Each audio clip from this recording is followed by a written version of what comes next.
Halloween may be over, but the correct time to use scary or spooky fairy tales to inspire your D&D games is always. Welcome or welcome back. On this channel, I like to talk about Dungeons and Dragons, specifically the Feywild, although my stuff can be translated to other settings.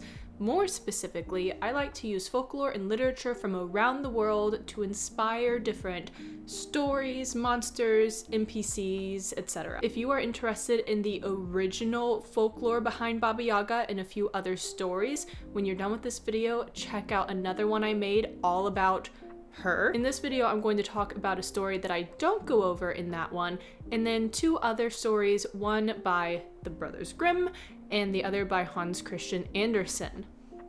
Classics. Before I get into it, two quick things. One, I have a Patreon now. There's no content on there yet. I am working furiously to get some made and posted, but if you want to go ahead and support me while I make some stuff, the link is in my description. I was also watching back some of my old videos recently and realized I stopped doing comment of the week. I love comment of the week. I love highlighting your ideas. So this week I wanted to highlight one. I'm not quite sure how to pronounce this username. My guess would be RevRock. You can totally correct me in the comments. But last week's video, I talked about a possible Fey cat race that I thought would be really fun to have. And I also thought that, it could be like an NPC race or it could be a playable race.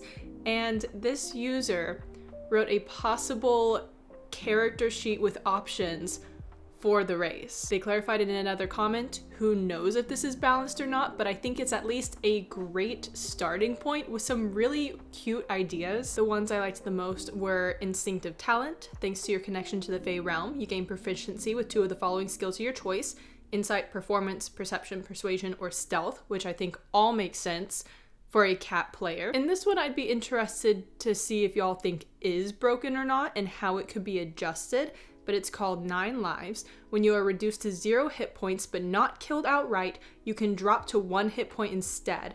You can't use this feature again until you finish a long rest.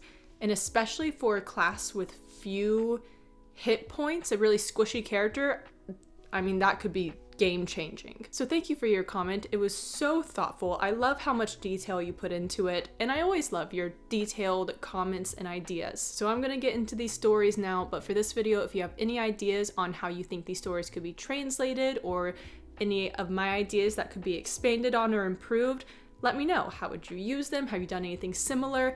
Etc, etc. The first story I have today is about Baba Yaga. It is a folktale, so there's no specific author that I know of, but the website I got it from claims that it is specifically Russian. For each story, I'll give a summary first and then talk about how it could be translated to D&D world. This first story starts with a classic evil stepmother scenario. An evil stepmother wants to get rid of her stepdaughter, so she tells her to go to her aunt's house. She tells her the way and says that she needs to get a needle and thread, but this little girl knows that's not her aunt, so she goes to her real aunt and asks for advice. For a number of reasons, the aunt suggests that she bring along bacon, rolls, oil, and ribbon, and that she'll be able to escape Baba Yaga using those items. I don't remember if I said it, but the aunt who she's being sent to, the not real aunt, is Baba Yaga.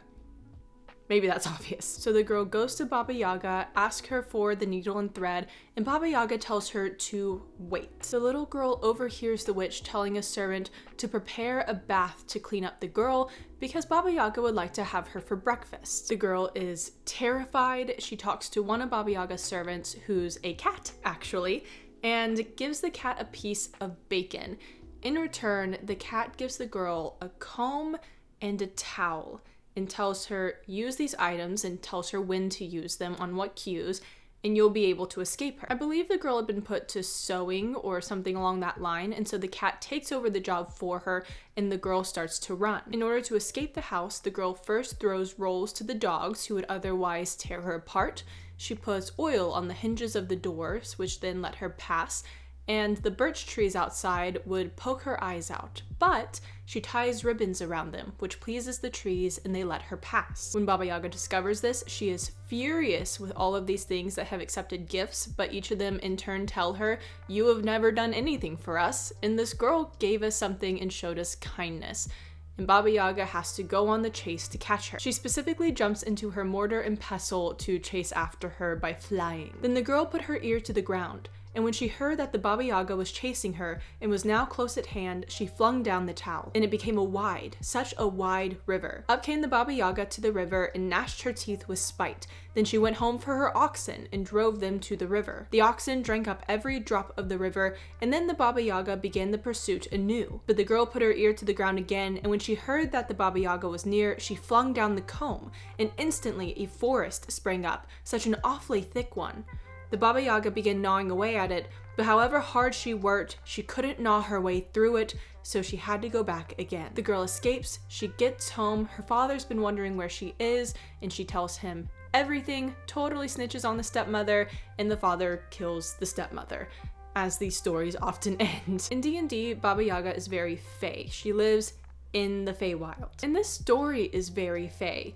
Having a number of items that are, seemingly innocuous. You wouldn't think that a comb or a towel or some oil for a door hinge would be necessary when going on an adventure, but having those items be game-changing, yeah, super fey. And I can totally see a party getting items like this from certain NPCs who feel that they would be helpful at some point or won't exactly tell the party what it would be helpful for, but they feel it's necessary to give it to them, and then the party down the road maybe never finds use for it or absolutely does. These items could be magical, they could be non-magical. Even in our own campaign right now, we're playing Wild Beyond the Witchlight, I've given the party a bunch of magical items, not super high level, but a lot of little magical items that have very specific uses, and they're constantly trying to figure out if they need to use something now or wait for later. And so they tend to not actually use them that much either because they're waiting for the moment that it'll be helpful. I would even suggest having the equivalent of that comb or that towel in a game. The Feywild is weird and wacky, and there's no reason why you can't alter the terrain using a little bit of magic. The comb, for instance. A party could have this comb and maybe they're able to identify it and know what it does. That would probably be wise given its range of power, like how massive this could be.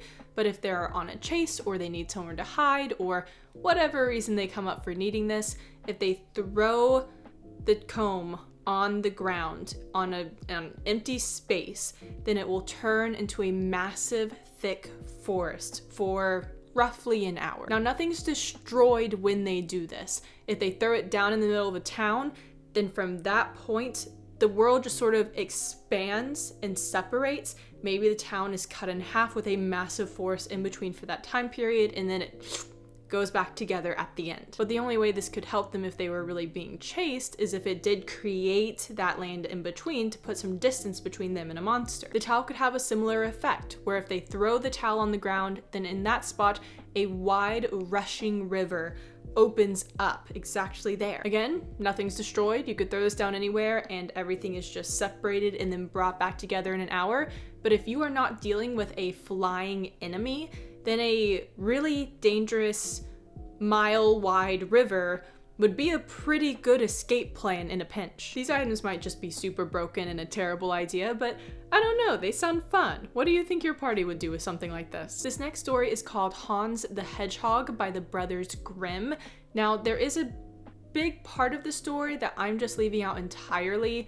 It makes me uncomfortable. I find it slightly unnecessary and slightly gruesome, so if you want to read the full thing, the link is in the comments, but I am skipping part of this story. In this story, a man and a woman love each other very much, and they would like a baby. However, they have a very hard time having a baby, and eventually the man wishes in anger that he would just have one, even if it was a hedgehog, that he would just have a baby. And his wish comes true. His wife gives birth to a half hedgehog, half human. They're horrified, they baptize the child. It doesn't make a difference, so they make him a bed of straw behind the stove and just leave him there for 8 years, hoping that he'll die.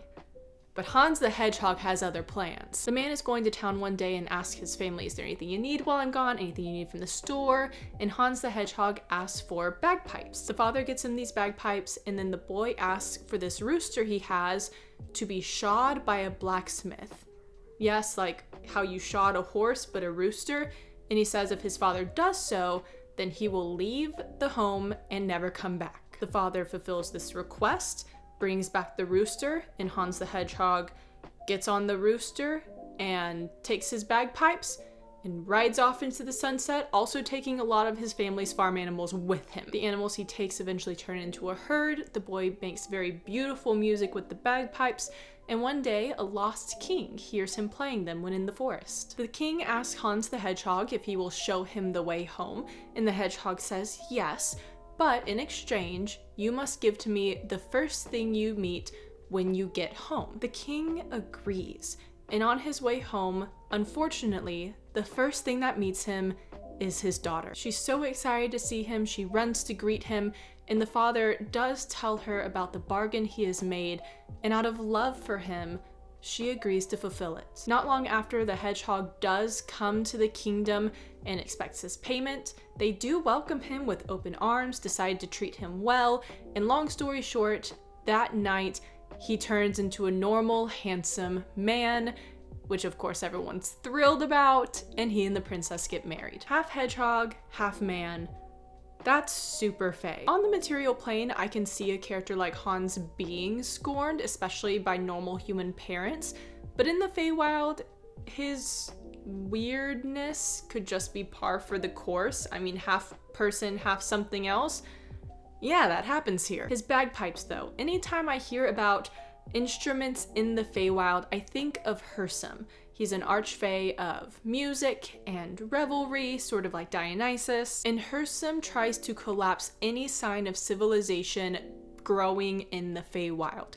And he does so by playing music that sort of the undercurrent of it gets to people and everything collapses from within. So anytime a character has bagpipes or instruments, I think, oh, they could be following Hersum and trying to sow discord. You can make them an evil character or just a neutral character, but obviously something chaotic. Or maybe he is scorned. Some human people living in either the Feywild or the material plane have a baby, and out of punishment for one of them kicking a hedgehog one day, the baby is half hedgehog. If born in the material plane, of course he'd have to stumble through a portal or something like that and make his way into the Feywild where he would find more acceptance. Either way, he leaves home and through some set of circumstances eventually becomes a king. On the other hand, I can totally see a character like this having been created by a hag or by something evil. And the bagpipes make me think of a Rumpelstiltskin-like character, but instead of trying to draw children into the woods, he's trying to draw lost people or adventurers into a forest and lead them to the hag. Does she want to eat them? Does she just want to make some deals? That's up to you. My last story is called The Rose Elf by Hans Christian Andersen. And I will say it reminds me very strongly of a story I talked about in my video on medieval stories. So I guess check that out if you want something similar to this story. I'm guessing Andersen took inspiration from it, but who knows. In The Rose Elf, there is a little bitty elf who lives in, you guessed it, a rose. A rose bush in a garden serves as his home. He can jump between roses, he rides on the back of butterflies, he even uses little linden leaves as highways when he runs along their veins. When the season is growing cold, one night he doesn't make it back to the bush on time and the roses close. He's worried that he'll freeze to death, so he starts running to another part of the garden where there's honeysuckles that he knows he can hide in. And on his way, he hears two lovers in the garden. They're having a tearful goodbye. The woman's brother has sent away the man on a long journey. They love each other very deeply. This is a heartbreaking separation, and the woman plucks a rose and gives it a kiss and gives it to the man. And the warmth of that kiss and their love opens the rose. So the elf jumps in. When the man sets out the next day, the woman's brother is lying in wait. He attacks the man, cuts off his head, and then buries both his head and body. The elf watches all of this in shock, but the brother will never be found out because this man's supposed to go on a long journey. Anything could happen to him. But while the brother is burying the man's body, a leaf falls into his hair, and the elf decides to take that leaf, ride on it back and see if he can tell the woman what happened. The brother goes to the woman's room when he gets back and looks at her sleeping body and laughs, and it's a creepy villain moment, but the leaf falls from his hair and deposits the elf right where he needs to be. He goes into her ear and tells her everything, and she encounters it as a dream, but he tells her, when you wake up, your proof that this is all real will be in a little leaf on your bed. When the woman wakes up, she sees the leaf and she is overcome with an intense grief, but she manages to hide it. She doesn't want her brother to know she suspects anything. And that night, she goes to where she has been told all of this took place and does uncover the man's head. She decides that, well, at least she can have this part of him, and she takes it home and then buries it in a pot and plants a sprig of jasmine on top of it, which she waters with her tears. The plant grows and grows, it smells wonderful, and one day when she's leaning against it, she dies. The grief has overcome her, but before she dies, the elf does go in her ear and tells her beautiful, wonderful things, so she dies dreaming beautiful thoughts and dreams. It's nice. I mean, it's horrible, but she's given some comfort. The plant is beautiful, so the brother sees it as his inheritance from his sister and brings it to his room. The little elf has been living in it. He's always stuck around the woman, and by this point there are little spirits living in the jasmine plant, and the elf gets onto him a little bit, saying, you know what happened. You know, why don't you seek revenge? And the spirits just respond, yes, we know what's happened. We've grown from this man's death. But the elf doesn't think that the spirits are going to do anything about it, so he goes to the queen of the bees and tells her what's happened. But that night, these little spirits fly over to the sleeping brother. They go inside his ears and his mouth, and they're so tiny that they can just do that, and they take little spears and they kill the man. The next morning, when a bunch of people are there inspecting the dead body and wondering what had happened, the bees arrive and they see that he's died. So they decide to start swarming the jasmine plant instead. This behavior is quite strange, and one of the men in the room goes to pick up the pot. A bee stings his hand and he drops it. When he drops it, it shatters open and the head is revealed. They conclude that the man has murdered whoever this head belongs to, and that the spirit of the plant has sought revenge. I have a number of ideas around this story. The first is that in D&D world, there's some type of plant where little spirits like to live. They can't easily be seen by the naked eye or at all, but they're very vengeful and tricky. So even if you pass by this plant and talk about something you've done, or the plant witnesses you do something that you shouldn't have done, the spirits will take it on themselves to make sure you don't get away with it. There could also be a plant or a field of flowers that houses the souls of the dead, specifically the innocent dead who were wrongfully killed. This plant could glow with a magical light or has some other indication of a spirit living within it. But the tricky part is that if someone plucks the flower, they know about the person and the life within it, and they also know how and by whom they were killed. Not only that, but in return for plucking this beautiful flower, which will remain beautiful, this being is now responsible for avenging that death. My last idea is a little more broad, but I like the idea of a bee archfey. In the Feywild, we have all sorts of traditionally small natural elements made large, giant mushrooms, giant bugs, like giant spiders. Why not a giant bee? In Wild Beyond the Witchlight, there is a very minor NPC who's a size small bee, so she's about like that big, I think. She could have come from a part of the Feywild where there's a whole colony, and maybe the queen bee is size medium or even large, and maybe she's even an archfey. I mean, why not? But like I said, that is my last idea for this video. Let me know what you think, any ways that you would use these videos, ideas or inspirations you personally gathered. Like this video if you liked it, subscribe if you'd like to see more like it. I hope you have a great whatever it is, and I will see you next time.